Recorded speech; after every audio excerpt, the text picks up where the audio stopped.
So Devil's Tower, our nation's first national monument, is a popular climbing destination in Wyoming. It kind of just looks like a big plateau. So appealing to climbers from all over the country and the world, this is a very, it appeals as a challenge or an adventure.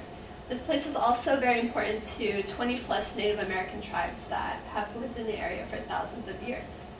For thousands of years, the Native Americans have used the tower as a sacred place, a place to have religious ceremonies, and they have a lot of folklore attached to the tower. For example, the Lakota tribe, it's one of the most prominent tribes in the area. They have a story about how a bear was chasing their people, and one of their creators raised this tower, and they were on top of it, and that's how their tribe survived all these years.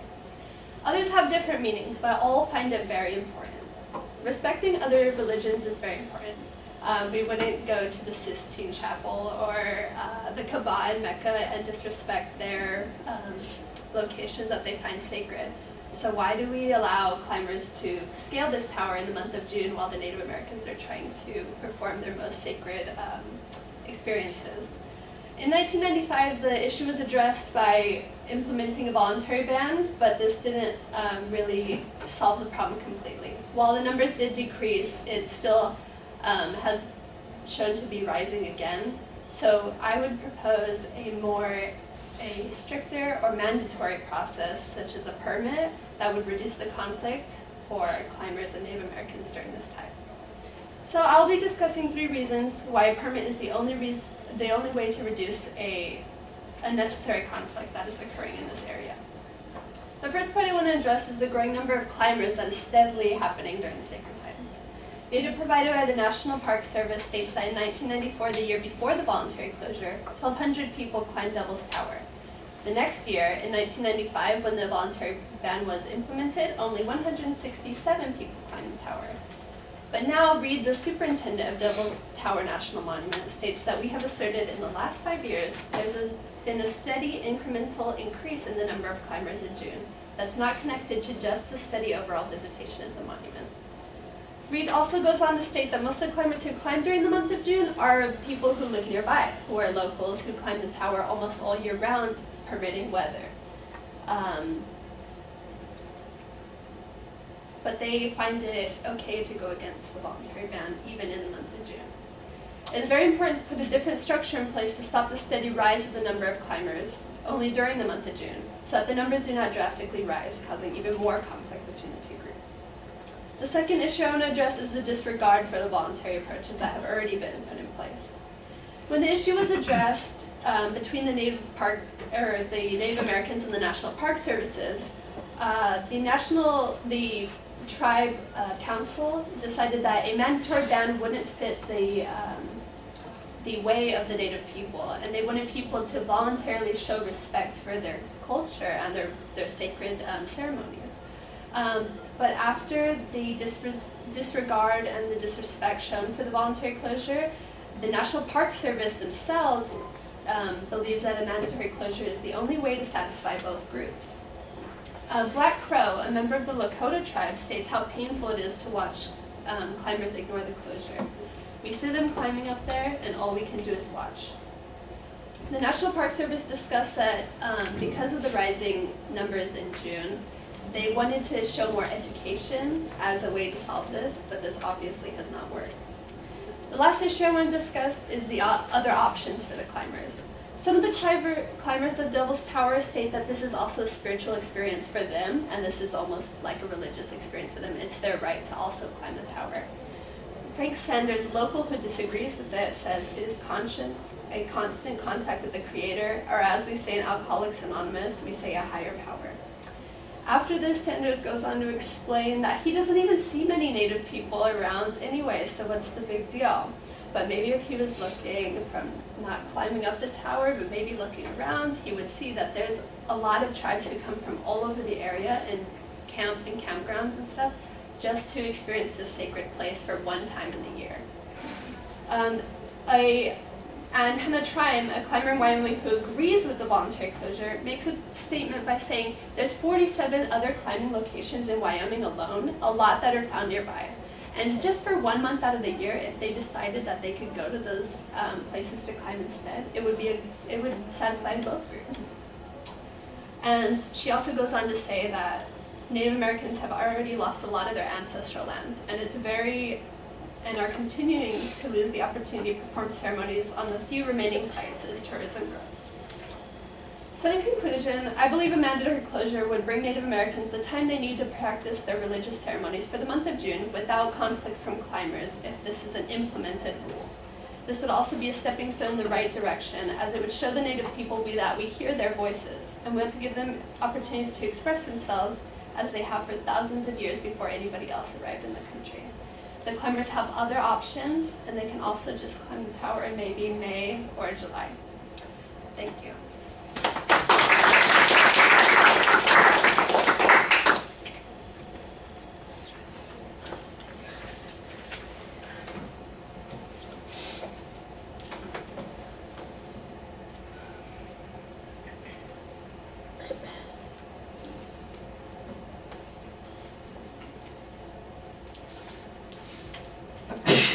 Gesundheit.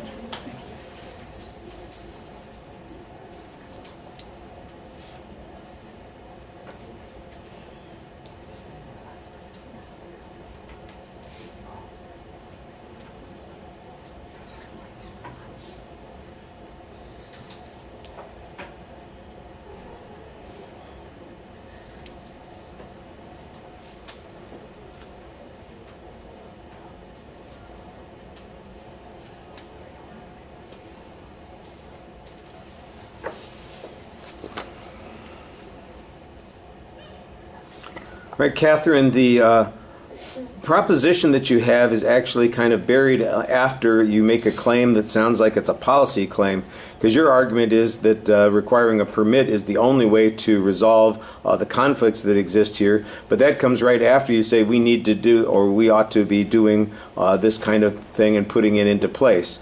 The second part is a claim of fact, and that should be the main proposition. The first part kind of confuses the issue a little bit, and you want to be careful about that. There's good background on the issue explaining the nature of the sacred grounds and what some of the conflicts are here. You've got a couple of examples to illustrate that point. You do kind of dismiss the voluntary ban as not being particularly effective. This, to me, was the clearest part of your argument, the one that's most easy to support, because you show how there was a substantial number of climbers. When the voluntary ban went into place, the numbers went down substantially, but in the last 5 years, how it has been climbing quite a bit. So I can believe that there is, in fact, a problem that's going on here, and that, I think, is the thing that you demonstrate the most. Now, the nature of the problem is a little bit unclear. Obviously, if there's not enough room for everybody, that's one problem. If the climbing activities are disruptive of the Native American traditions, that needs to be explained a little bit more. I guess the idea that it's merely disrespectful to be in the location or climb it during that time, that's one of those places where, it gets more complicated. I think everybody wants to be allowed to, practice their beliefs and that sort of thing, but we run into the same problem is that other people have different beliefs, and can we accommodate both of them? You've got an argument that says that there is a method for accommodating both of these that would work pretty well. The argument seems to be focusing around the 1 month of the year when these ceremonies are supposed to be taking place, that it's sacred in the month of June, and that seems to be when we're having the most problems. Your data on the decline in the number of climbers and then the climb back up on the numbers in June does sound a little bit of an alarm, but you yourself suggest that most of the people who are climbing in that period of time are locals. So the idea, for instance, that climbing someplace else would be a legitimate alternative, well, if they're just climbing for the day, they're day climbers, then I'm not sure that that really addresses that issue. The notion that a permit should be required in order to utilize the resources, and that a permit is not discriminatory, that I think needs to be explained a little bit more, especially if the permitting process is allowed to operate largely independent of the religious aspects and really just tries to focus on crowd control. You have a couple of Native American representatives who are talking about their impression of what's going on and why they see this as being a particular problem. I can see somebody on the other side saying exactly the same kind of thing. Why is this such a big deal? They say, well, why can't you just wait? And the other folks are saying, well, why can't you just look in the other direction? I'm sure it's not, they're both going to have some argument about this. I think you need to explain a little bit more about the nature of the conflict that's going on here. Well, let's see.